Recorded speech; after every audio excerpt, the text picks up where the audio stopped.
కృష్ణదేవరాయలు గారు టీవీలో చూశాను నేను.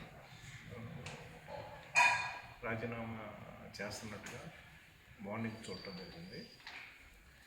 కానీ సామాజిక న్యాయం చేయాలనే ఒక ఆలోచన మా ముఖ్యమంత్రి గారు ఏదైతే అన్ని కులాలను, ముఖ్యంగా ఎస్సీ ఎస్టీ బీసీ మైనారిటీ కులాలను ప్రాతిపదికగా తీసుకొని ఈ రాష్ట్రంలో సామాజిక న్యాయం జరగాలనే ఆలోచనతో నర్సరావుపేట పార్లమెంటు ఎంపీగా బీసీకి ఇవ్వాలని ఒక ఆలోచన చేశారు.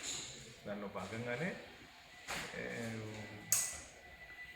గుంటూరు పార్లమెంటుకి పోటీ చేయాలని కృష్ణదేవరాయలు గారు కూడా జగన్మోహన్ రెడ్డి గారు కోరటం జరిగింది.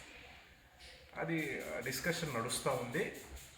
అలాపై సడన్గా ఎందుకు చేశారో నాకైతే అర్థం కావట్లేదు. కానీ నర్సరావుపేట సీట్ అయితే పార్టీ నిర్ణయం మేరకు ఒక బీసీకి ఇవ్వాలని కూడా నిర్ణయించడం జరిగింది. ఖచ్చితంగా రేపు బీసీకి ఇవ్వబోతా ఉన్నాం నర్సరావుపేట. దాంట్లో ఏదైనా పార్టీ ఆదేశాల మేరకు ఎవరైనా సరే నడవాల్సిన పరిస్థితి. ఇప్పుడు ఆయన రాజీనామా ఏ ఉద్దేశంతో చేశారో ఆయన ఆలోచన ఏందో కూడా మాకు అర్థం కావట్లేదు. ఏదైనా పార్టీ నిర్ణయం ఏం తీసుకున్నా దానికి కట్టుబడి ఎవరైనా ఉండాల్సిందే. పార్టీ ఏం ఆదేశిస్తే అది చెయ్యాలి. నాయకుడు జగన్మోహన్ రెడ్డి గారు ఆలోచన ప్రకారమే పార్టీలో ఎవరైనా నడుచుకోవాల్సిన పరిస్థితి. ఆయన ఇంకా ఇన్ఫర్మేషన్ అయితే రాలేదు. ఆయన ఎందుకు ఏ ఉద్దేశంతో చేశారో తెలియట్లేదు. ఏదైనా మేమైతే నర్సరావుపేట పార్లమెంటుకి ఒక బీసీకి ఇవ్వబోతా ఉన్నాం. ఎందుకంటే మొదటి నుంచి కూడా జగన్మోహన్ రెడ్డి గారు చెప్తా ఉన్నారు, సామాజిక న్యాయం ఏ చేయాలో సామాజిక బస్సు యాత్రను పెట్టేసి ఈ రాష్ట్రంలో సామాజిక న్యాయం జరగాలి. ఎస్సీ ఎస్టీ బీసీ మైనారిటీ వర్గాన్ని ఏదైతే వాళ్ళకు కూడా రాజ్యాధికారంలో భాగం పంచుకునే విధంగా అందరినీ కూడా గత ప్రభుత్వాలు గత నాయకుల్లో కాకుండా ఆచరణలో చూపిస్తూ ఉన్నాం. ఎందుకంటే నర్సరావుపేట పార్లమెంటుకు వచ్చేసి 7 అసెంబ్లీ సెగ్మెంట్లో కూడా ఈరోజు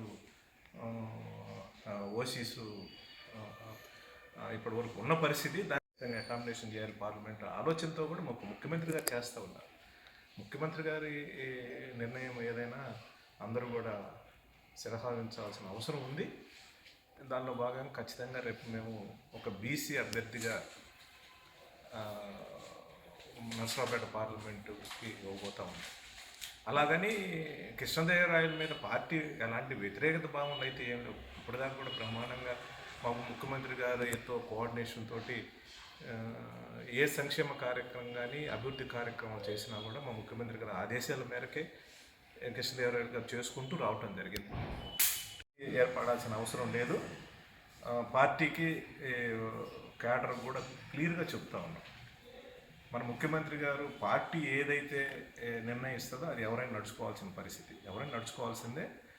రేపు ఒక బీసీగా ఒక ఎంపీ క్యాండిడేట్ని మా పార్టీ తరఫున, వైఎస్ఆర్ పార్టీ తరఫున జగన్మోహన్ రెడ్డి గారి నిర్ణయం మేరకు ఆదేశాల మేరకు రేపు అక్కడ పోటీ చేయించబోతాం.